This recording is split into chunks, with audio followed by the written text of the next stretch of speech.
in this stuff, big other, and so on, and then we can, well, start with the property. So I think we stopped with the variation of those two, I mean, two faces, as it were, sorry, of the big other as the, how to put it, secret big other, more in theological sense, which controls and so on, things, the big other which runs the show, and big other not as a secret master, but as agency of surface, that innocent gaze for whom appearances should be maintained. And again, as I emphasize, I think that it's much more subversive to undermine appearances. For example, maybe you know this story, but it's a favorite one, so fuck you, and read it. What's my idea to make better? This is a nice example of how to sustain yourself you need another sucker, as it were, to believe for you. Here I had a nice debate long ago with some theologists who, of course, they were not convinced, but I still insist on it that when people say, oh, we have an innate tendency to believe, no, we need someone to believe, even if it's to believe for us. I wanted to mention, namely, Roberto Benigni, you saw Life is Beautiful, no? I hate the movie, although I agree with the principle, which is, and in these crazy times when people are losing sense of irony, when I said that it's deeply significant that the only good film about Holocaust that you can make is a comedy, I was, as you can imagine, accused of, oh, you're making fun of us, tragedy and so on. No, my point is, on the contrary, that it's an obscenity. It would have been for two reasons. An obscenity to make a Holocaust story into a tragedy. Why? Because, and that's a very fine point made already by Lacan, for you to play the role of a tragic subject, a certain two conditions have to be met. A certain minimal dignity, you know, which, let's say, I'm tortured or at least terrorized under a court, but I'm still in a position to do that heroic, oh, shoot it, I better die than to submit. You know, this kind of heroic pose. But, you know, in Auschwitz and so on, things were so terrifying that you were simply deprived of this very space. You couldn't play a hero in Auschwitz. The conditions were so horrible that to render the absurd of it, the only way is a comedy. Again, you got my point. If you were to portray, let's say, a heroic confrontation between a resisting Jew and the usual bad SS officer in Auschwitz, you would be way too kind towards the Nazis. Because precisely the guy who likes to be ill when he should have come here, Joshua Gamben, no? He developed this nicely in his book, What Remains of Auschwitz, or what, no? How, you know, the so-called Muslims, the living dead in Auschwitz. This is the product of Auschwitz. You know what he calls Muslims, and it's a wonderful irony, because mostly they were Jews, you know. And it's also a wonderful example of a subject supposed to believe.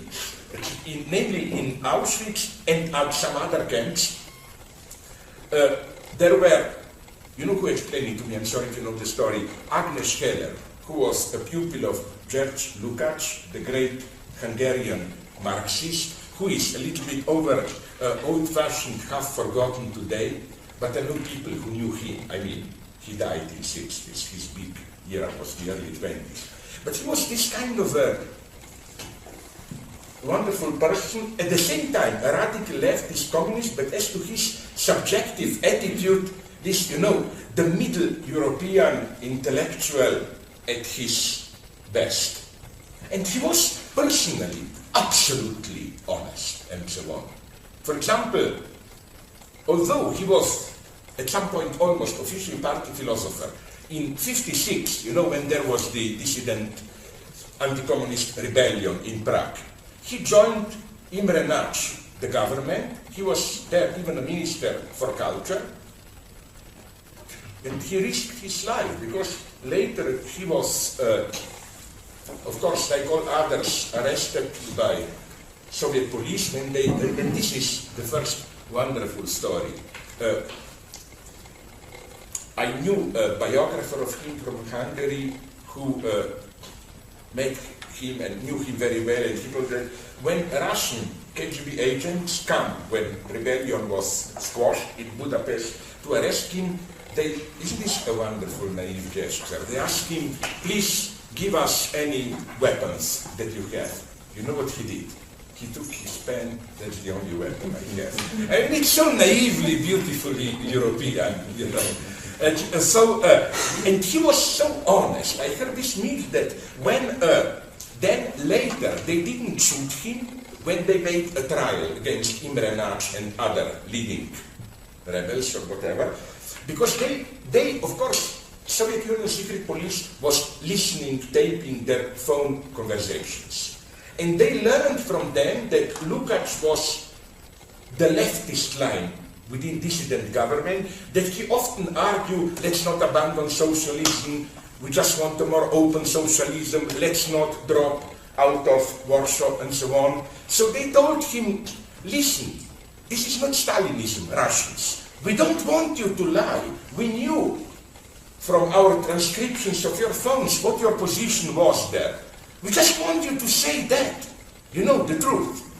But he's wonderful. He said, if you release Imre Nagy, the prime minister of dissidents, out of prison, and if he is guaranteed freedom, and if you arrange a meeting between him and me in a well-known central, how do you call it, patisserie sweet store for cakes, cafeteria in Budapest, a meeting there, then I promise you that I will tell him everything, but not in a court. And he insisted to the end. He was again thrown out of party and so on. So my point is the following one. I didn't lose my track.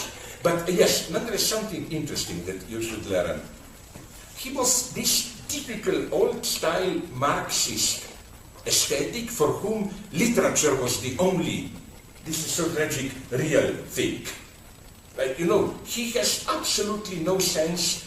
The other one, Agnes Heller, who was his probably mistress and through this assistant when she was young, but now she's a serious philosopher, very old now, of course. She told me that once she tried to seduce him theoretically into painting, so she showed him, the big philosopher, some Picasso reproductions. And Lukács's reaction was, you know, this ridiculous one of common sense people, every child could do this, what is this, and so on, you know. So what Agnes Heller, now what seriously told me, is something very precise and very tragic, beautiful. She was in Auschwitz, like the serious one, you know it.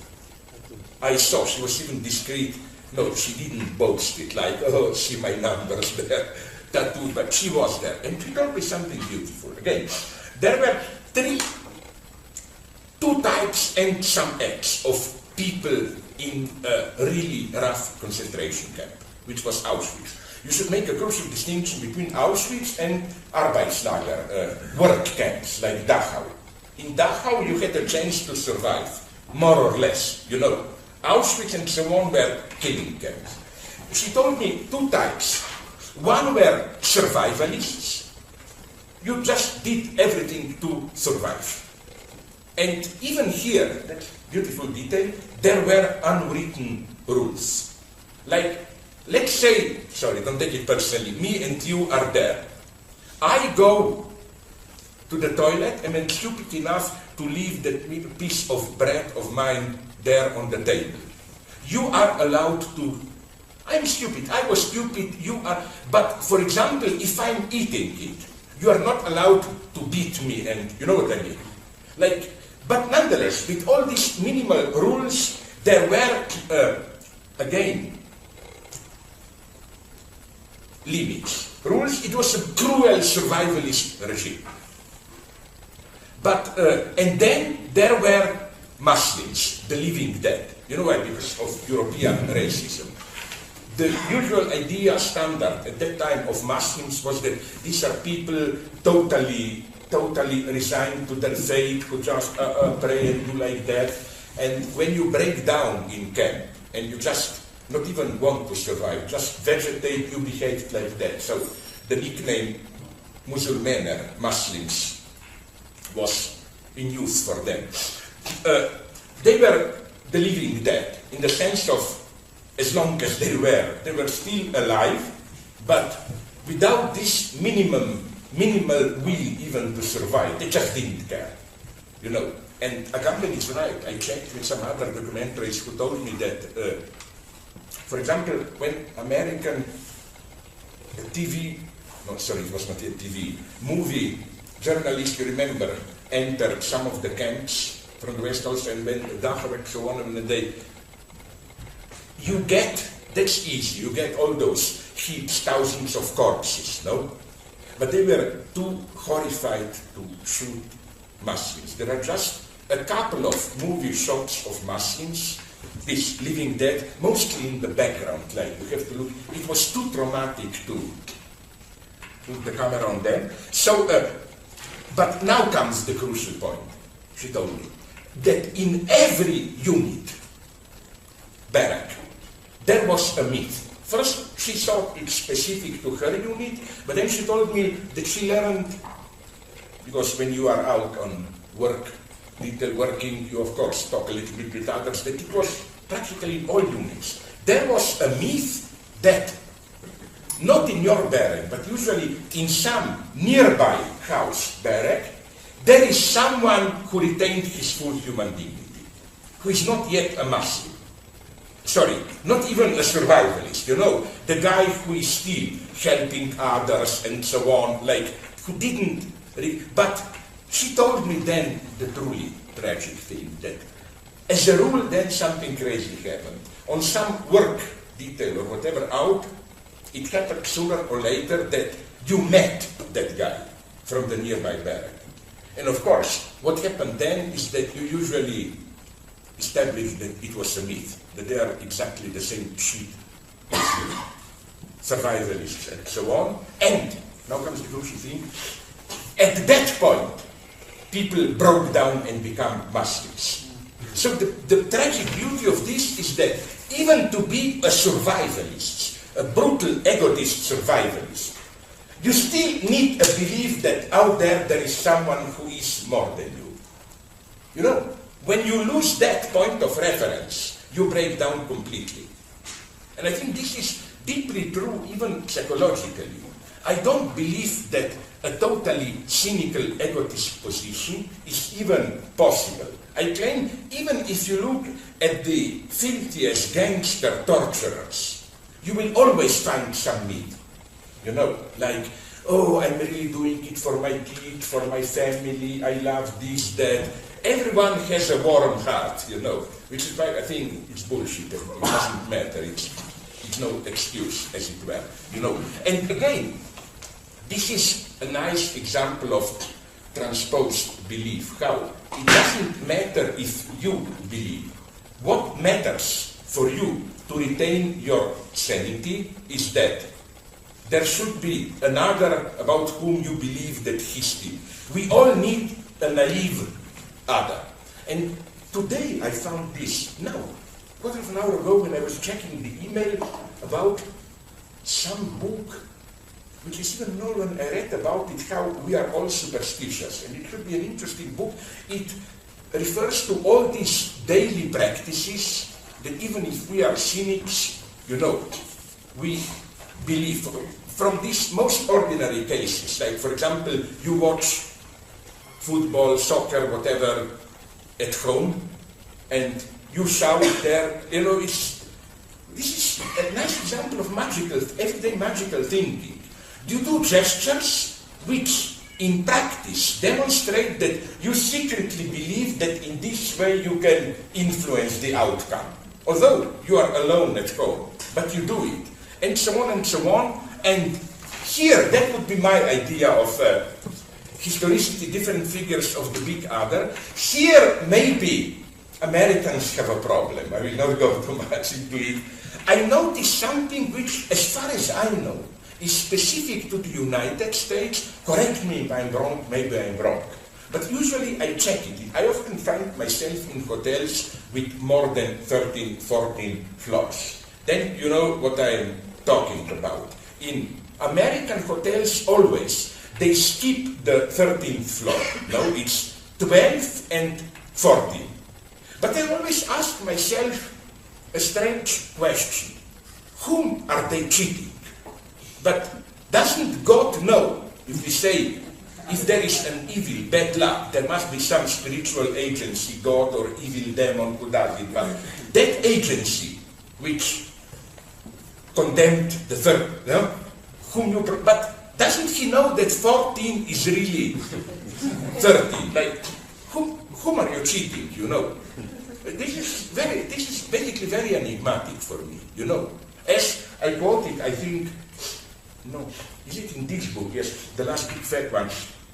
Another nice example, and these are differences in big other. For example, it happened to me and a friend of mine when Mladen Dolar, when 4 years ago, I think 3 or 4, we were in Harvard giving a talk.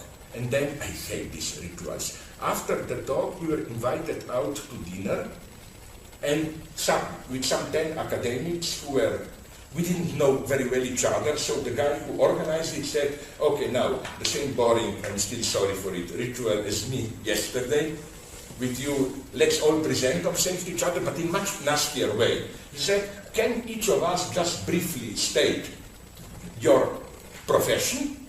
I mean, where are you employed? If you are, your field of work. This is my level, and then he added something that I find obscene that I would never have done with all my bad test jokes. And then he said, and your sexual orientation. Like, are you gay, are you this, are you that? I mean, me and my friend, we were simply shocked, you know, like, how can you? No, my automatic idea, but then I remembered that you don't make jokes with Americans here. That was to say something just to provoke them, of course, a lie, but a ridiculous lie to make brutally fun of it. Like, I only can do it with young children, but I must be less than 6 years, and some total nonsense like this, you know. But, okay, but then we got it, my friend and me, how it's much more complex. Yes, Americans can do this, but at the same time, if you go to at least North American beaches, topless is strictly prohibited. You don't do it. While in Europe, even under dark communism all around, somewhere in the late 60s, early 70s, even in ex-Yugoslavia, everywhere, it became a rule. It's not a problem. It's simply not noticed. I know I may be like, in a sexist way, vulgar. The only one who does wear a bra and so on are usually old women who are afraid to show that they don't have beautiful breasts, to be vulgar. It's almost a standard. Now something happened here. A friend of us, it's Eric Sandler, my good friend, I even can tell you who, from Chicago, visited us there, went to a beach with us, and he was so terrorized, you know, all these breasts around him, and he felt personally attacked and so on. And then we tried to develop, but we didn't get a good one. A theory how, you know, it's too easy to blame just the stupid Americans, but in what a different way the limit is posited. You know that. In the United States, it doesn't happen to me. It's embarrassingly open in the sense of publicly admitting I'm gay. Even friends talk to me about their sexual practices. I found it embarrassing, I cannot. But when you come to, for example, on the beach being topless, they get, even if you compare, for example, if you go to sauna, how you call it, no? And look, in Germany, for example, they are bisexual, open. And you don't do orgies there. It's simply considered normal, nothing. But mostly, as far as I know, in the States and elsewhere, it's separated, no? So, again, okay, but I don't want to lose time here. Too much. What I want to say is that let's return to this problem of how appearance matters. And yes, Benigni camps. Life is beautiful. Why do I hate that movie? Because I think it's a hypocritical movie which, the trick of the movie is, it's, as it were, allegorical dimension. It plays with us, the viewers, exactly the same game as within the film. The father, Roberto Benigni, plays with his boy. You know the story, no? Father and son are sent to Auschwitz, and there, in order to enable the son to survive the horror, father tells him a bullshit story, no? That this is not really a prison, they voluntarily went there. If you survive, that we can leave at any point you want. But you're heroic enough to stay there, at the end you will get the big prize, it's all just a free competition, and so on and so on. No? That's the story.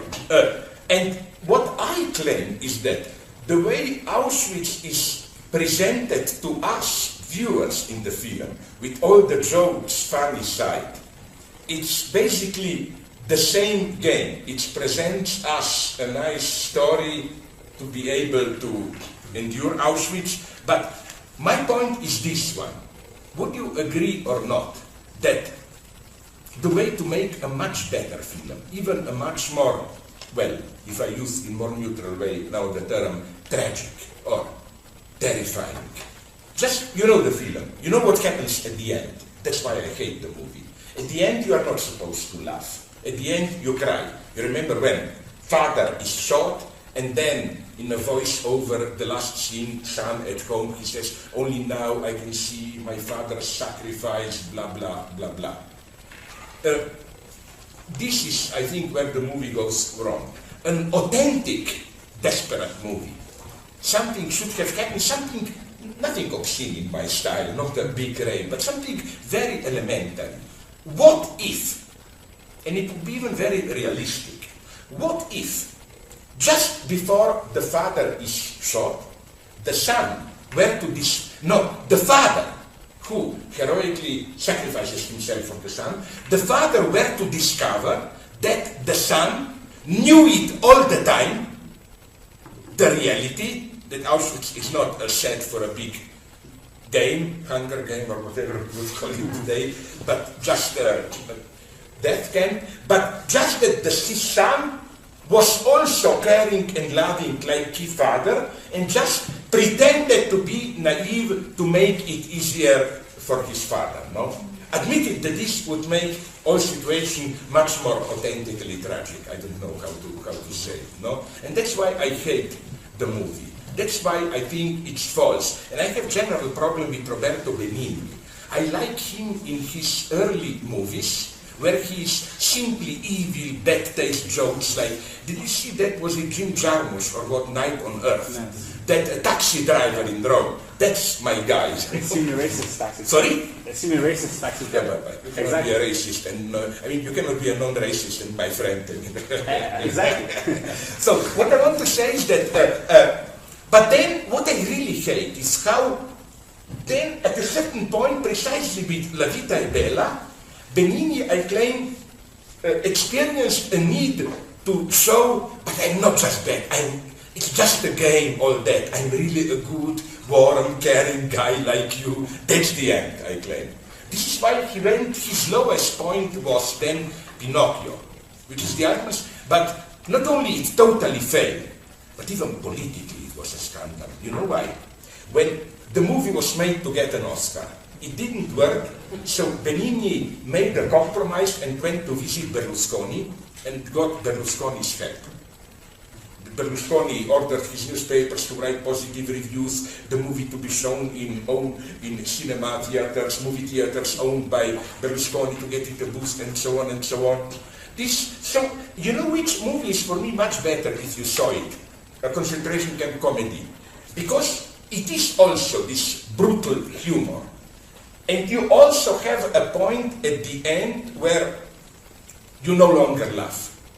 But what you get there, it's not this melodrama, sentimental tears.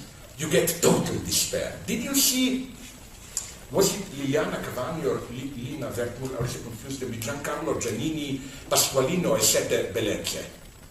It's a wonderful movie of this type of Italian seducing guy, Sicilian, no, who is, again, finds himself in Auschwitz, and the capo is a horrible, fat, blonde, cruel German woman. And he gets the point that the way to survive is to seduce her. And then it gets the most disgusting sexual act and so on. But then at the end, when he does survive, but all people around him are killed, nothing sentimental. You just get total despair, you know. Like, he survived, but as a nobody. It's a much more, I think, a much more authentic, tragic film. So, okay, let's stop with this and let's go on with Big Other. This is nonetheless only one aspect of the Big Other. I began at 10 with this idea of how the Big Other in Lacan, how Lacan always reformulates, changes his position and so on. I think precisely that, again, the Big Other is an exemplary case. But also an exemplary case of what you cannot simply say at the end he found the true position or what. Somehow you have to maintain all these passages. Namely, if you look at early Lacan, even the first seminar 1, Freud's Technical Writings, there the Big Other is not yet the symbolic order. The Big Other is simply the other in intersubjectivity, but the authentic other. Lacan's idea is very simple. In everyday life we have this mirror-like communication between small others, like what we imagine to be our imaginary identity, and the task of analysis is to break from this non-authentic mirror relationship to my authentic subjectivity talking to the other. Lacan even uses a very traditional metaphysical expression, beyond the wall of language. Like, to reach there, what is behind. That's Lacan's original other, Big Other. Then, and he even gives very nice examples which are pertinent to the end of this dimension of the other beyond the wall of language. He takes the example of performative statements and promises. You know, like, I promise that I tell the truth, I love you, whatever. But he says, like, the moment we are in language, there is always a doubt. You are telling me this by why? You never know the other. This is then, only then, massively, in 1 year, in Lacan's second seminar, seminar number 2, then it's a total shift. Big Other becomes the Big Other in the standard structural sense, in the sense of an anonymous symbolic mechanism which really runs the show. Exemplary is here, you must know it, Edgar Allan Poe's story, The Permanent Letter, and Lacan's interpretation of it, which is this classical structuralist interpretation. There is a famous passage in Lacan when he says that the lesson of these Edgar Allan Poe stories is that even when we think that we are acting freely, these are just imaginary illusions. In reality, the Big Other runs the show, and our imaginary free identities, what you freely think you are just imaginary illusions. So in this sense then, the goal of psychoanalytic treatment becomes simply to dispel the imaginary illusion and to be able to formulate your structural role. How are you over-determined by a symbolic structure? So again, this is the, let's call it Levi-Straussian other. A kind of objective symbolic structure, and as such it's unconscious. You are not even aware of it, but it totally over-determines what you do, the meanings of it, and so on and so on. Then, as you hinted before, then complications began. Because for like 1, 2, 3 years, Lacan was flirting with this radical structuralist position. We are just imaginary puppets, symbolic, anonymous symbolic order is ruling, pulling the strings. Do you agree with that? Sorry? Do you agree with this? Of course not. But my point is that Lacan immediately disagreed with himself, you know, because then Lacan got something else, namely that this structure is necessarily inconsistent, antagonistic, inoperative, failed, and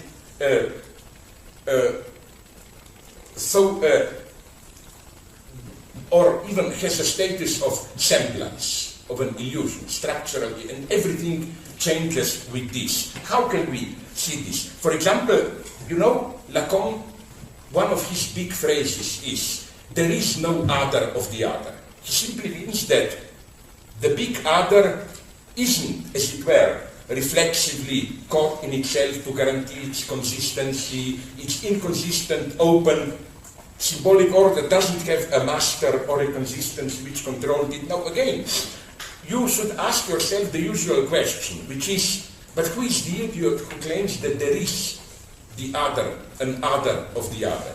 Well, Lacan himself, in his third seminar on psychosis, where for Lacan, what he calls the name of the father, the fundamental metaphor which you have to assume to enter symbolic order, is precisely the other of the other, the master signifier, which is why later it's absolutely crucial that Lacan denounces father paternal authority as illusory, as the fake, and so on and so on.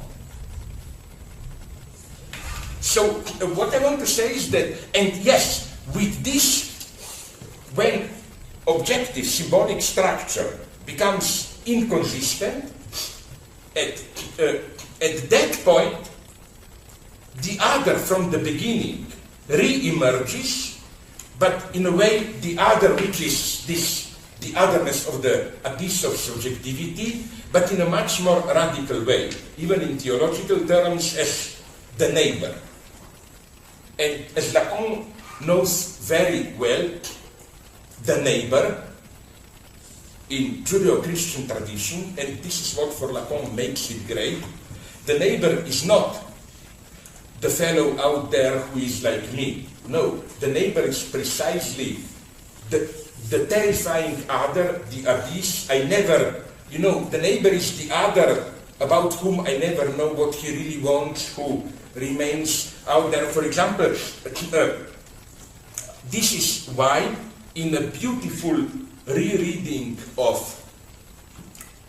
Decalogue and so on, Lacan makes this point that you shouldn't be seduced by this appearance of Jewish law saying, love thy neighbor. They are well aware that this is basically impossible.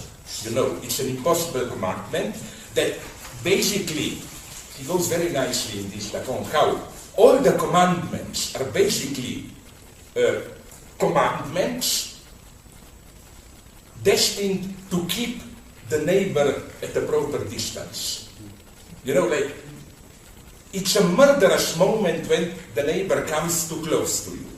So again, and even today, I claim, we have the last echo of this, and maybe, you were talking about this before, like, role of big other, blah, blah, blah. Maybe, I have my doubts, but maybe this is a possible reading of today's racism even.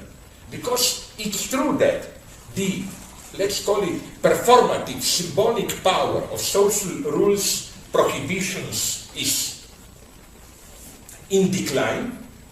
And remember, in Jewish tradition and Christian, the point of these rules is precisely to keep the neighbor at a proper distance. What happens if this rule no longer properly works is that the neighbor comes too close. And then, this is a very simplified, not even explanation, just a description. And then, the point is that then you feel threatened by the neighbor. And then, you know, because as Miller developed, following Lacan already, is how, who is the neighbor? For example, for European racist Jews are the neighbors. For Zionists in Israel, Palestinians are obviously the neighbor. The neighbor is this ambiguity of a threat to you, but at the same time, some excessive enjoyment which somehow is inaccessible to you and so on. And that type, and if you want to get an idea of neighbor is an alien, basically. In what sense? Precisely in sense of radically another species. You cannot ever be, where do you find this nicely? I quoted this in some of my early books. The example is the sacred one from my own family life. My mother, a nice lady, she was a friend with an old, nice Jewish lady. But once something happened which shocked me. This old Jewish lady visited my mother when I was there, and I don't even know who borrowed money from whom. And there were no problems with money. I mean, just one was returning money to each other, nothing.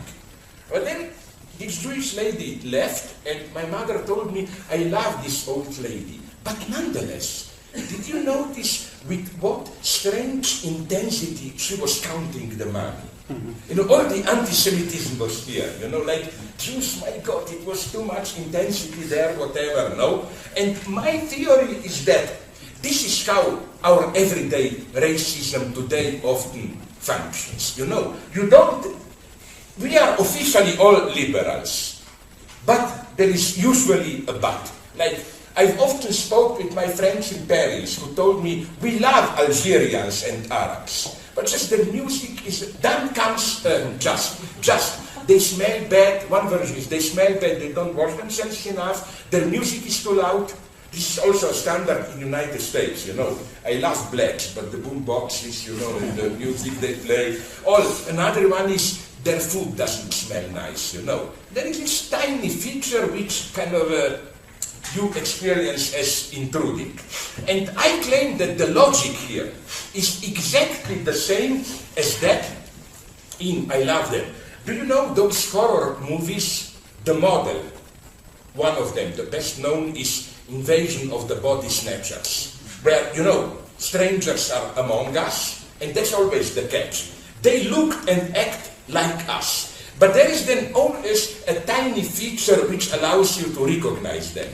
A strange glitz color in their eyes, or one of the popular things is they have usually too much skin here, like between fingers, or the way the ears are turned, whatever. The point is almost like us, but just a tiny detail which makes them totally other. This is the neighbor for Lacan. This other who is close to you, but close to you in, once in one of my books, I did a theory of a neighbor apropos train stations, if you know Germany, in Hamburg. In Hamburg, you have three main train stations. One is the central one, then another one I forgot, another one was basically a class description. It's very irrational, because in Hamburg you have like 400-500 yards from each other, two big train stations. Okay, it was explained to me, one was for ordinary people, the other was for emperor, rich people visiting Hamburg. But then mysteriously, there is another one 3-4 miles, 5 kilometers north, in a part of the city suburb called Altona, Hamburg-Altona. And, you know, there is a big mystery about etymology of this name, Altona. And although it sounds like a joke, most linguists agree that al to na comes from al to ne, all too close. Why? Because this was hundreds of years ago the seat of a Danish minority, you know, Hamburg is up to them. And the idea is, even if they are way out there, they are always too close, you know. It's the same mystique as for the Nazis, apropos Jews, you know. The more you kill them, the more too many of them remain. Yes? Yeah. The proximity space is precisely where fantasy resides, right? Yeah. So then, I know you're opposed to applied ethics and all of like any kind of... No, but my point would be this notion of Lacanian traversing of fantasy, yeah. because neighbors in occupying the space of the real, and is, you know, the Freudian Das Ding. Yeah. So is your proposal one whereby we actually encourage some kind of authentic submersion into the realness of the other, or how do you keep at bay? Because some proximity is necessary. No, I think that the first thing to admit is I'm not preaching paradise. I'm not preaching that this is not Lacanian. This is naive humanism that, in an authentic society, we are all just open to each other and so on. But here I am for historicity. Still, I find it so fascinating how much, when the space, the most elementary spatial coordinates, when do you feel overwhelmed by the other, are, I hate this word, but I will use it, culturally determined. Here, you can draw a nice opposition between Japan and United States. For me, a symbol of United States, and I like the country, is, did you see the movie, but I don't like Kubrick, but nonetheless, it's interesting movie, Shining. That's United States. One family, 3 of them in a mega big hotel, it's still crowded, they start killing each other, you know. On the other hand, it is true. I was fascinated how in Japan, okay, there is a big theoretical debate, are Japanese human, are aliens? No, but I love them. Why? Because, you know, they are so absurdly crowded. At least they were when I was there, the subway cars in, no? But magically you learn how, I mean, you can be literally squeezed by others and somehow you don't feel your privacy invaded. Which is why, don't be afraid, I find prostitution disgusting. I never did it. I cannot even imagine doing it. But nonetheless, what I mentioned to some of you privately, I think the most interesting form of not even full prostitution that I heard about, and I saw some photos, they are not pornographic, don't be afraid, is the Japanese one. You know what they do? It's so crazy. You have, it's not even a prostitution place, they park somewhere a subway car. And then, you know what is the dream of ordinary shy people? That it's nice to be in a very crowded train, so that then if there are some girls there, you can in an unnoticed way touch them, squeeze their asses, whatever you want. So you pay for this. You go, 20 men, all go into a car with 30 women, and it's all crowded. Then they put the sounds as if shaking it, as if the train is moving, and you just squeeze them and nobody, the girls are paid not to notice it, you can just squeeze them, touch them, and so on. It's vulgar, but so gently absurd, you know, that I almost like it. There is something, you know why I like it? Because I was told it's strictly not a foreplay. It's not that then, you know, you like especially a girl, you give her a hint and they have rooms ready there. There are no rooms ready there. This is all. In a way, I must say I like it. But again, it's shocking to what, and I mentioned Shining because it's also, I think, a wonderful example of neighbor. Stephen King, the writer himself, was right, basically, I think, when he was opposed to the film. He said it's not a bad film, but there is a big mistake. And he is right. The name of this mistake is Jack Nicholson. Why? He said that the whole point of my novel, it's a very, in the sense of the second Lacan, the structuralist one, that the evil is purely structural there. The house, the place is evil. So his entire point is that you take an ordinary, friendly guy, and because of the house, the place, he gets slowly crazy and slowly, and at the end starts killing, you know. But he said, the moment Jack Nicholson with his smile enters, you know who is here, man. No need for a gradual change there, you know. I think, so my point is that the way Stephen King, authentically meant it, you know, he was right, that this is neighbor. You know, when you experience a neighbor, didn't it happen to you? Unfortunately, it did happen to me. Sometimes in good sense, mostly in the bad sense. You know that you are with a friend, someone whom you knew for decades. You think, you know, and then all of a sudden, it's a terrifying moment. The guy does something, usually, unfortunately, is something vulgar, a brutal, cruel remark or what, which totally shatters you. My God, is this the guy whom I thought I knew? How could he, blah, blah.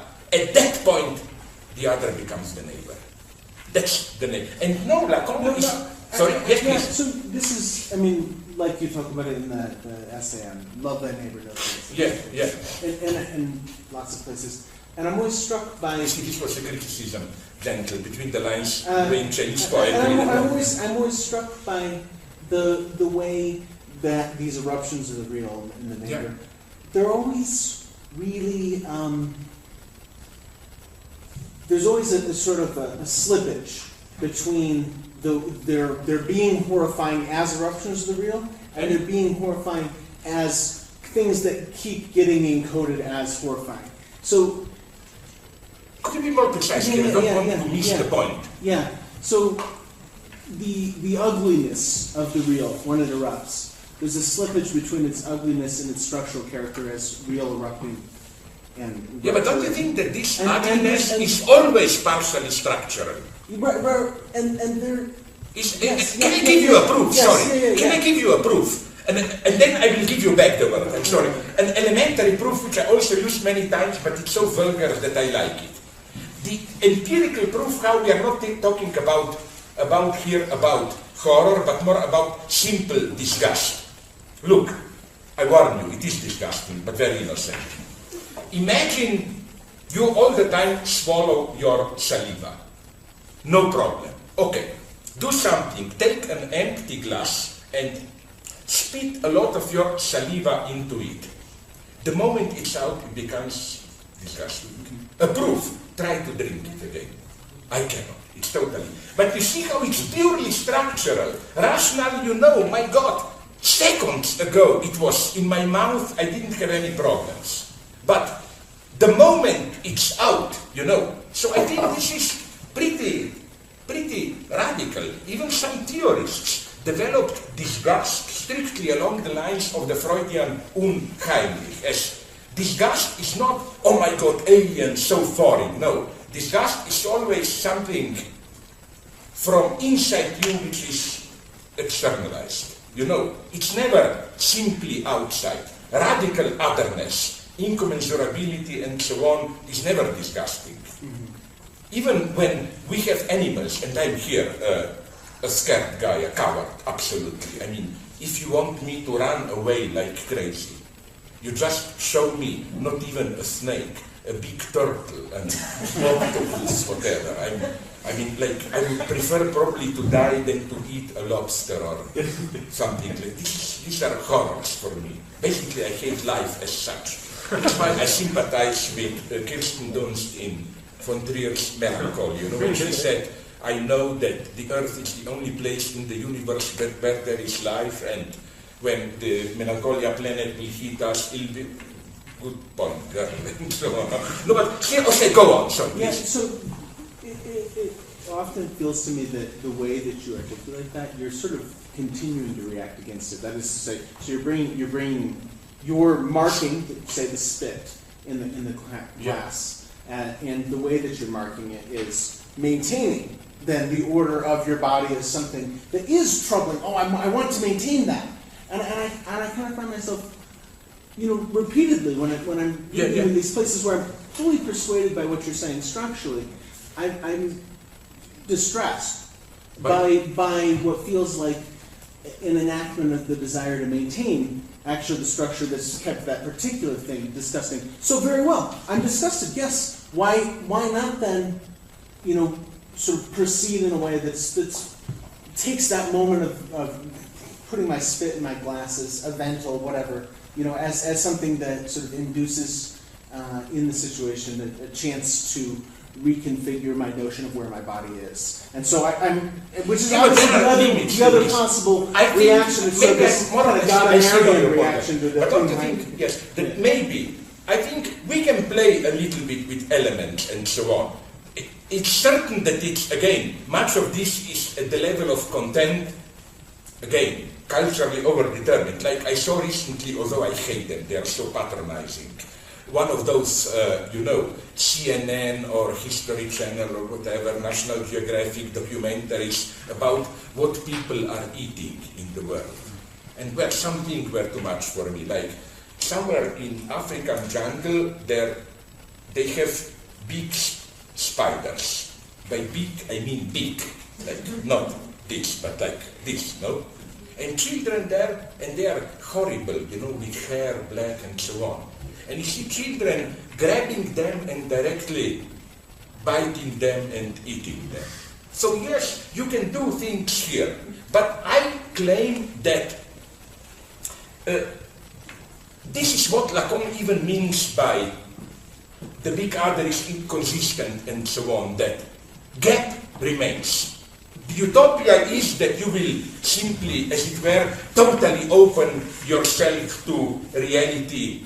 When I find even limits here, when I was in Korea 3 weeks ago, I had some private debates with some Buddhists, very interesting ones. And I tried to catch them, it was a little bit naive, But at the end, at some point, we did agree. I tried evil as I am. I always come there to provoke people, Didn't I tell you already, maybe you know the story, it's not a joke, what happened to me after I made this morning, I repeated them, Gandhi remarks in India. It's not a joke. After I returned to Slovenia, a friend of mine, his wife works at Slovene Foreign Ministry. He told me that 2 weeks after my visit, there comes an official, depeche, official diplomatic letter from Indian Foreign Ministry to Slovene Foreign Ministry saying that your citizen Slavoj Žižek said in India publicly that Mahatma Gandhi is no better, even worse than Hitler, which I of course didn't say, but okay. And they said that we want to know, is this his personal opinion, it is now the opinion of Slovene government. And I told them to write back, it's not yet the Slovenian official opinion, but we are thinking about it.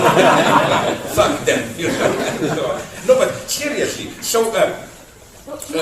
seriously, please, yeah. Can you view your theory of the subject, perhaps? Can you maintain the other qua neighbor without it costing subjective existence? What do you mean by accosting? Limit of my language? Without the subject being the subject of the unconscious or the hysteric subject. Because I thought that was a little bit of your project in trying to distinguish Hegelian repetition from... That's a big question. Okay. Sorry, please go to the end. Sorry, I interrupted. I don't need to go to the end, but you asked the question, could Hegel think the subject of the unconscious? But there's a sense in which he didn't need to because Hegel might have had a theory of the subject that existed. But I'm asking, what is at stake for you? And if you think that maybe that's even where Lacan started, the question began to hinge not on the status of the big other, but maintaining a subject that can exist.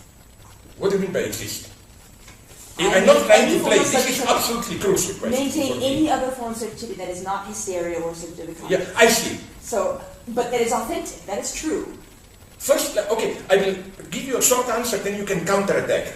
The answer is naively yes. At this level, yes. I don't think that we are, as it were, a priori, constitutionally, whatever you want, condemned to live in a lie. This is the position of some Lacanians. Unfortunately, even Jacques Lacan approaches this position now. The position is, as already, I think, at a different political level indicated here, that it is, as it were, in our, well, not natural nature, but structural a priori of human universe, that you have to live in an illusion and so on, and that, as Miller put it somewhere, the real, the authentic encounter is just a momentary event, like, oh, you have, like, this is Antigone. That's why I claim Lacan immediately dropped his reading of Antigone. There, for Lacan, the authentic encounter is Antigone entering that space of what Lacan calls their arte, the space between the living dead, neither life nor death, authentic, let's call it maybe domain of the real. You can enter it briefly, but you cannot persist there. Like, but I think this solution is too easy. Well, yeah, that's too easy, because what does that mean? Well, first, let's say this truth doesn't have to have the structure of fiction, and this is The structure of? the structure of fiction.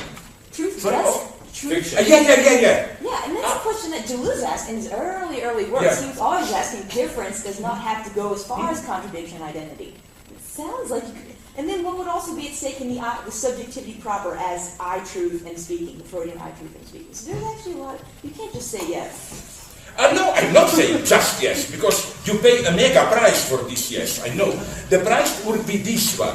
Now I can just, not because you are stupid, but because we don't have time, I can just hit the direction. The first answer, crucial by Lacan, would be, and my God, I don't want to go too deep into it, maybe we can talk later, because I'm afraid that we are getting into this open question of Lacanian theology, where we will be boring, but it's absolutely crucial that, and not all readers, just some readers, the best notice this, how somewhere from, I would say seminar 11, around there later, Lacan devalues truth. Truth is no longer the authentic thing. Lacan till seminar 11, 7, 8 still, anxiety still, has this idea of opposing knowledge and truth as authentic and non-authentic. It's incidentally a very metaphysical, traditional European philosophical attitude. The idea being that in knowledge you are not subjectively engaged. Knowledge is non-authentic. Knowledge is, I don't know, I can develop a theory of torturing and so on. It's objectively true, it doesn't engage me, but truth is subjectively engaged knowledge. Knowledge with, as it were, it's a subjective knowledge with an immanent ethical dimension, whatever. So, why is this important? Because this is the whole problem of Lacan at that stage of efficiency of psychoanalytic treatment. His idea is that, of course, if you are a bad patient, in the sense of not really engaged, you are ready to admit it, like, oh, you are saying this dream means that I want to fuck my mother. Okay, who cares? So why not? You admit it as knowledge, but you don't really assume it. It's not truth. And Lacan constantly throughout the 50s and the very beginning of 60s resuscitates this very traditional philosophical topic of authentic, engaged truth versus objective, neutral, just objective scientific knowledge. Then something weird comes precisely when notions of drive, real, and so on enter. Truth, because truth for Lacan is a category of the symbolic fiction. Truth is no longer the authentic dimension. No, I agree here with Lacan, we should keep the word authentic, but it's either an anxiety or real or whatever, it's no longer truth. So you would go that way towards Lacan, because Badiou goes quite the other way. With respect to there is a wonderful joke in Some Like It Hot, when you remember in the final scene when in Miami Hall gangsters meet mobsters, Some Like It Hot, Billy Wilder, the mega comedy. They are preparing a plot against that Joe Gamashi or whatever, the bad guy, and the way they want to kill him is a big birthday cake and the man with a gun. And the big mobster who has organized the killing says to him, Joe, we all love you, here is for your birthday the cake, no? And Joe, the guy says, but wait a minute, you are wrong, my birthday is 6 months away. And the big boss says, well, what is 6 months among good friends, and so on and so on. So you got my point. Well, okay, but you is here radically in an opposite position. But what is a small opposite position? Friends, no? But there is a very serious problem here. Yes, and I'm not here far from simply criticizing Badiou. I'm looking for my way here. What I would say is just put this Badiou's statement in context, because of course, to put it bluntly, for Badiou, knowledge is the category of being. You know things the way they are. Truth is the category of engaged subjectivity. Here we approach the problem of the status of subject. My simple, I develop it again and again, problem with Badiou is that for me something is missing. You have this hedonist, as he calls it, human animal, human individual. And then you have subject in the sense of fidelity to the event and so on. I claim that within this logical space, there simply is no place for the Freudian subject. Freudian subject, where you have categories like drive, anxiety. I do know that Badiou has wonderful theories about anxiety. But with drive, death drive, it gets complicated. Sometimes he almost becomes a kind of a moralist, you know, claiming this morbid death drive, late capitalist, whatever. What I claim is that the lesson of psychoanalysis is very radical here. My point is here a much more crazy one. Maybe some of you know it, and I wonder if you would agree. Usually, Badiou is approached with, and you can test this next week. The guy will come here. And I'm very glad to meet him because we will be doing some communist plotting about organizing the next conference on communism and so on. Usually he's accused of kind of a proto-idealist dualism. We have the ordinary being, order of being, reality, and then out of nowhere event comes, isn't this a kind of a half-concealed, disavowed theology? My reproach is exactly the opposite one. If there is a lesson of Freud, Freud is not a brutal biological reductionist. The point of Freud is not all higher human activities can be reduced to vulgar sex, desire to murder, whatever. It's exactly the opposite one.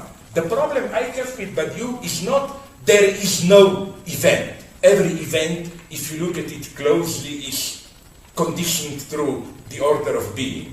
Even Badiou admits this. I once caught him, I think, with, not totally, but a little bit, his pants down. Namely, when he writes somewhere, of course, we are not idealists. Of course, truth is just a specific detour within the order of being, or something like that. It's crucial how he's afraid to be, no, I would be a good secret policeman, you know. People say things, I have a black book, I know them. You just keep them, you never know how they will be used, you know. Situation, I don't know. But just another thing, speaking about, just a small detour, then I come back to you. Speaking about death penalty and killing, you know that, let me give you an existential confession. There is a person, type of a person, who didn't kill anyone.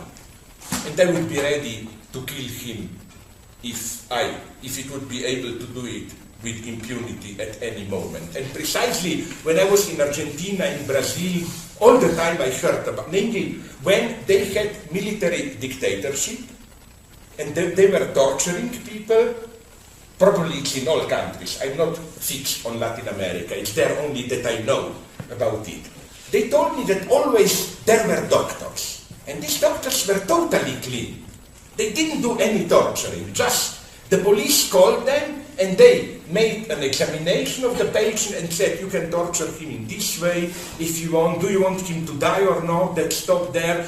They were clean. They just did objective medical exam and gave advices how to. I find this even in a way ethically worse than torture. Because you think, oh, but I just said my opinion. I didn't do anything. If I were to be dining with a person like that, and I would have some good poison, I would without any problem, if you ask me, put it in. I find this is for me ethically much more disgusting thing, when you are doing horrible things, but in this innocent way, so what did I do, and so on and so on. But, sorry, let's go back to here. So, my problem with Badiou is the following one.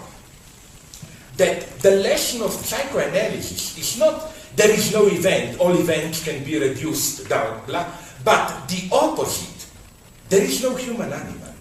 That is to say, if death drive means something, it means that the way Badiou describes human animal, an animal just bent towards service of good, utilitarian pleasure, hedonism, pursuit of happiness. They don't exist. The lesson of psychoanalysis is anti-American constitution. It's no pursuit of happiness. We are doing all possible to sabotage our happiness.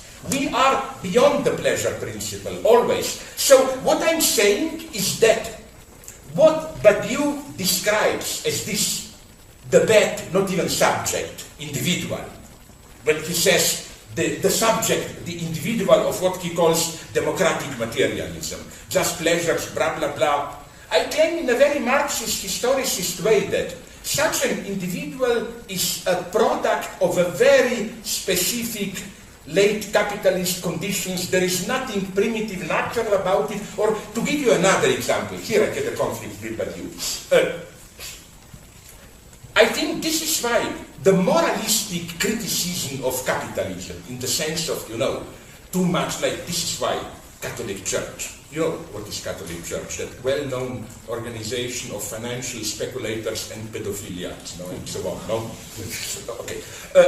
Their reaction to 2008 meltdown was, no, this is not a crisis of capitalism, this is a crisis of morality, and so on, No, it's totally misleading to talk about greed and so on, blah, blah, blah. So what I want to say is this. I claim that, insofar as I agree with Badiou and he with me, let's say that the main danger, the root of it all, is this crazy capitalist drive to profit and so on. But this is not the logic of human animal. This is a kind of perverted, radical fidelity to even, I'm tempted to say, a perverted event. A typical radical capitalist is not a hedonist. He is ready to ruin his life, everything, just that, sorry. Isn't that also at the core of why you say that communism is already at work within capitalism? That's where you differ with Badiou with respect to the subjective element. No, but nonetheless, things appear more refined because, I'm nonetheless not hard and negri. Although, to annoy negri, I call them hard and soft, I cannot resist it, sorry. Even my son knows these jokes. My son, the small one, the evil one, He told me this story, did you know it? He told this like, how did Bill Gates get the name Microsoft? You must know it. It's wonderful, total vulgarity. When he was a student, he was a Greek, he was so ugly. No women was ready to make love to him, so he went to a prostitute, and after doing it, the prostitute told him, yours is so micro and soft. Sorry, that's my... No, sorry, but... sorry, what were you saying, your second attack about... No, it wasn't an attack. But okay, you're actually getting right to the point where you said something very interesting, and it's majorly different from Badiou, is that you have said that communism is already at work within capitalism. It's not as if no. Can you show it to me? Because nonetheless, this is the position in its radical of hard and soft guy, of hard and negri. They even go totally crazy here. They think that precisely this digital, virtual, purely speculative, late capitalism is practically already there. We That's just their have to change position. the form. I confuse maybe their position. Yeah. And no, I definitely, and you know what's so tragic is that they even go to the end here. Like, the most tragic experience I have with Negri is I saw one interview with him in Mestre, Venezia Mestre, you know, the brother town just on land, the double town of Venice, no? He made an interview walking in front of a factory where workers were protesting, gathered because they lost their job, and he told to the journalist, you see, they are dead, they don't even know it, you see, they are lost. But not with sympathy. He said, that's the old working class movement, that's not communism, we should just forget about them. And then he openly said something pretty terrifying, that a modern speculative Wall Street capitalist is much closer to communism than those workers, and so on and so on. I don't, because, you know, at the end, you know what Negri did. This was a little bit too much for me. When there was one of the last trials, no, not the last one, 2 years ago, when there was one of the trials against Berlusconi, Negri expressed public support for Berlusconi, who is, Negri says, like him, Negri, a victim of bourgeois justice, and so on. So no, I don't buy this story. But sorry, nonetheless, to finish, but, oh my God, you are, I hate you. You know why? Because you are not stupid enough, like you are asking to rude questions, you know. Because there are so many things to say here, I don't know even, okay, let's stop this, because one way I would like to answer you, but maybe I should. Allow me 3 minutes of improvisation, and then is to give you a wonderful example where, nonetheless, maybe there are utopian moments in today's capitalism. I will tell you, I already saw it a couple of times, but it's not yet published, so I can tell you this story. There is a book called, I forgot the name of the guy, the very strange title, Drive. And it's a book of some economic psychologist, which is very naive, but in a way wonderful. He reports on a series of experiments done by some American social psychologists. They wanted to test the relationship between performativity, not in linguistic sense, but simply performance, sorry, how well you do your job, and financial reimbursement. Of course, the standard starting hypothesis was the better you are paid, the better you will do it. But then they arrived at something very weird. The result was this only holds for stupid work where you are not even minimally engaged. The moment work becomes a real challenge, intellectual challenge or ethical challenge that you help people, they discovered something wonderful, communist, I would say, that if you are paid little, of course, if you starve, you don't do it. But then very soon, just to get enough to survive, modestly, you do what you can do, and now comes a miracle. It's not only that if you are paid more, you don't do it better. No, if you are paid more, you do it worse. It's as if, you know, money then acquires too much of a role and you focus on money and it ruins it.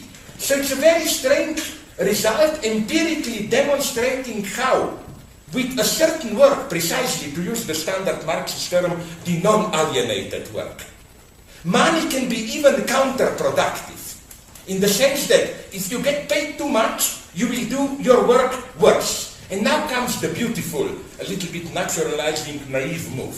Then there were honest historicists, they said, but what if we are making a mistake here, universalizing too fast? What if this has something specific to do with this shitty American, yuppie, benevolent charity capitalism? So let's test it all around.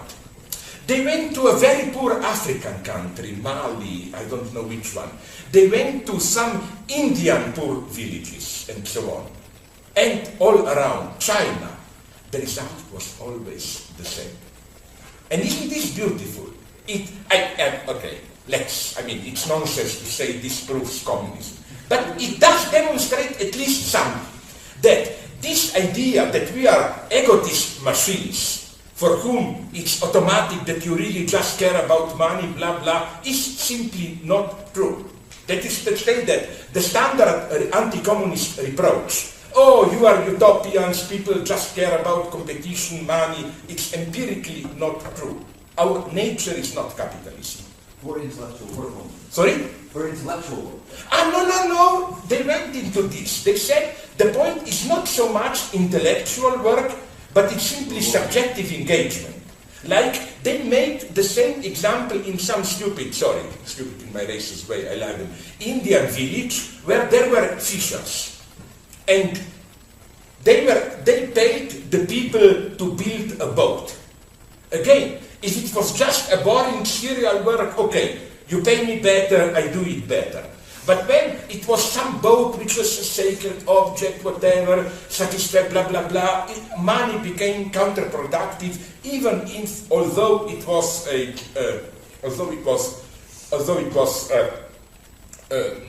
heavy work and so on, still. Again, I'm not naive. I'm not saying I can prove communism. I'm just saying that things are not as simple as that. So again, back to Badiou. I think I am for his theory of human animal and of event. You know where we disagree? We agree, we had long conversations, me and Alain, about this. We both agree that you cannot directly have an event, that in order to, as it were, prepare an event, what Badiou calls evental site, the site of potential event, you have to have terror and anxiety then. No? Yeah. But then, sometimes, where we disagree is that, for me, he goes a little bit too fast. The evental enthusiasm is always there, and anxiety is just like retroactive shadow of the event. You know, anxiety is a sign that the situation is open, event is possible. I'm more of a pessimist. I think that anxiety, here I'm almost Heideggerian, is our basic attitude, as it were, human. Yeah. And then you can escape anxiety either by becoming human animal, but that's crucial for me. Human animal is secondary, it's already an escape. It's to cover up anxiety, or you unite anxiety with eventual enthusiasm. But no, Alain agrees with this, that there is no event without anxiety. Event without anxiety is not really an event, and so on and so on. But you also wanted to say something? In Less Than Nothing, the chapter we're talking about now, I thought your best critique of the event was this notion of the faithful subject is merely based on their gaze, right? Like towards the object of the event. Yeah. So you proposed two additional subjective figures, which he, and I wanted to know... Which one? Because nonetheless, do you know like, that... for example, the ego, like in the event of Freud, the ego psychologist would constitute a completely new... No. The ignorant. I know. But Let's be precise here. Nonetheless, let's be honest. We will shoot Badiou, but in an honest Stalinist trial. No, quite seriously. Don't you know that? No. He's very honest. I know, but I mean, he's a genius. And he developed this. You know that, again, another example of like Lacan, you know that Badiou radically changed his position here. In Being and Event, Lettre et l'événement, his idea is still that event includes its nomination, which means an event is an event only for those who recognize themselves as subjects of this event. His example, the French Revolution. It's an event if you are engaged, if it's your story. But as he says, for historians like François Furet or bourgeois liberals, conservatives, it's simply not an event. It's just an eccentric twist pathology of French, you know, this big liberal historian sport where they try to prove how you can do it in a much more efficient way, the British way, the stupid French, just that, in other words, the French Revolution is not the normal way, but the pathological exception with no meaning and so on. That's his position there.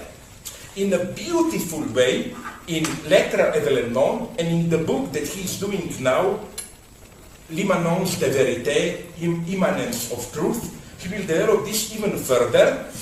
He nonetheless accepted that an event determines the entire field, the situation with regard to which it is an event. In other words, the moment, or his better examples maybe, the moment you have a French Revolution, if you are part of our society, you cannot act as if it didn't happen. If you do, it's already a disavowal of the event, you know. It's the same as, and he uses this example, which is a nice one, I quoted from Adorno. You know that this is why Schoenberg, atonal music, was an event. Of course, you can go on writing in the old way, like guys whom I wouldn't have any problem shooting, Rachmaninov and name them, no? But it's a fake. It lost its innocence. You know, so in other words, an event determines the entire field. Even if you ignore it, if you react... And this is precisely because of anxiety is universal. Yeah, exactly, yes. So here, I think, I'm not trying to play the game of, I'm the bright guy. But where does he respond to the death drive accusation that you impose upon him, at least in writing? Because he ignores it. The citations that you put in the book don't feel like they're well argued from his side against you. Yeah, but that's a good point. All I can tell you is maybe you can annoy him a little bit here then. But I don't accuse him for this, you know, because we philosophers often do this. My God, these are, now I'm not kidding, my God, we are dying for it. We are thinking of difficult questions and you cannot all the time be at the level, you know. His answers were, but again, it's not irony what I will tell you now. It's not, whenever I tried to corner him, his answer was usually, this is crucial, Slavoj, but sorry, now I have to pick up my son, you know, it was, I'm sorry, it was at this level, you know. But it is true that he is still, and that's why I admire him, my God, he is now in his mid-late 70s. And it's a tragic predicament, you know. He thought my life work is done with logics of the world. So he was really thinking of doing just the additional funny stuff, like, it's not a joke. Do you know the story? I'm telling it to everyone because I love Alain. And I told him, the only true test of love is that I'm telling around dirty things about you without feeling guilty. Because then we love each other. You know that he was dreaming 2-3 years ago of doing a movie on life of Plato. But you know my joke, which is not a joke. You know who was supposed to play Plato? Brad Pitt. Because that movie about the death of Jesse James or what, Alain liked that movie and said, I want him. Then he wanted a wife for Plato. He said, why only Socrates has a wife who was beating him, Xantippe, Penelope Cruz? And then comes the wonderful moment. We debated long who should be the young Socrates, who is, for Alain, the bad guy. You know who? I already mentioned him here. Tom Cruise from Magnolia. That's right. He is the young evil Socrates. And then I asked him a question, but what about you, your role? And he immediately answered me very naively. He wants to be the old wise Parmenides who comes and teaches us. And I love him for this. You know, I thought we are kidding. But then at some point I noticed he really is dreaming about this, you know. But there is something beautiful in it. This is, don't misunderstand me. This is not at all meant as making fun of him. I think that in today's cynical times, it's wonderful if you are still able to have this naivety or whatever, you know. You know what, life is shit, it's running so much. I will keep my promise. I already spoke with Wolfgang. The days, if you want, but it's up to you. If you will want some more debates, the days that I am still here, till Monday 13th, if you will have some free time, either like after lunch, 3 to 4, or so that you will not be too tired, even if all of you don't come, we can do some 2-3 additional meetings. I again feel guilty today, but okay, I think this is important. So tomorrow, let's do it like this. I will try to do, not in these Lacanian theological terms, but in a very basic way, to go to the end with this problem of big other, and especially I will try to answer, my God, you look such a nice girl, but they are the worst. But then this evil question, you know. You are like those figures you have in these horror movies of, Mommy, can I have some Swedish night girls? And at the end of the movie you discover they are the serial killer. You are the intellectual counterpoint of this. But I agree with you. I hate nice girls who are just nice girls. For example, did you see Kieślowski's The Double Life of Veronique? That beautiful actress, Irene Jacob. But then I met someone who knew her, and he told me she is like that, could never even kick a dog, a beautiful girl. I said, thanks, don't want even to hear about her. I mean, a woman must be evil at some level, otherwise it's nothing. Okay, thanks very much. And so again, I promise you tomorrow, at least we finish first this, big other, and it's crucial that, because you know why? Because Lacan was able to think subjectivity only when the big other became inconsistent. That's the absolutely crucial link. There is a subject insofar as the symbolic structure is inconsistent, the subject of the signifier.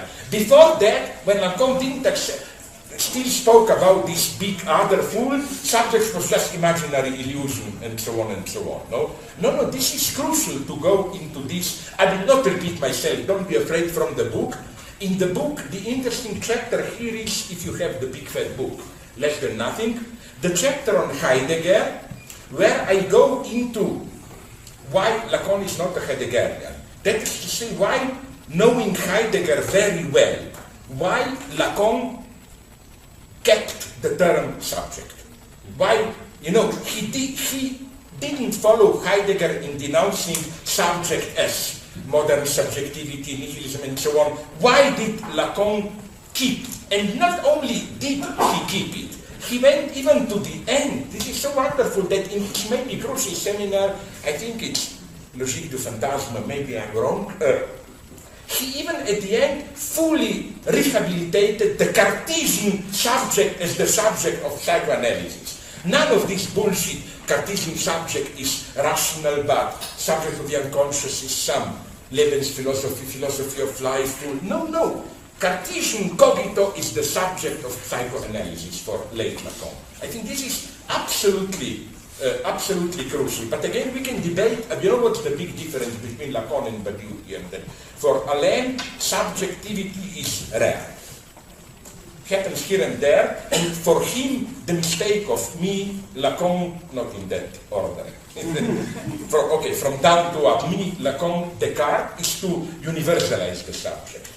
For Badiou, we are human animals, and then just from time to time, rarely the miracle happens subjectivity. No? So let's do some of these. We can then relate it even to poetry, because I want to do some things about event of sense. I read now some interesting stuff, although Deleuze already wrote a lot of it about the Japanese bullshit, I love it. Poetry, haiku, The structure, it's a very ingenious thing. The structure is very, because I like this. In Argentina, you have a wonderful poet, whom I like? How you call that? It's also a Slavic name. Pizarnik. Yeah, she is a really good one. The one that I hate, unfortunately, is Pablo Neruda. Kind of such long poems, bombastic, and so on. What I like about Pizarnik is precise, short, She's the one. Yeah. Like my favorite writer of Argentina is Sayer, how do you call him? Jose Sayer. Yeah. He's the one. I think that the tragedy of Argentina is that they were too overshadowed by the cheaty magical realism, you know.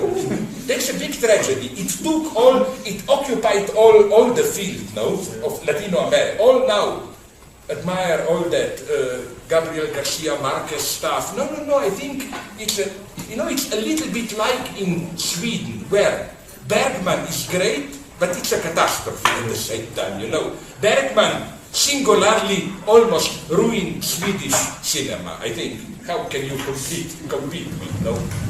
Okay, so see you again tomorrow.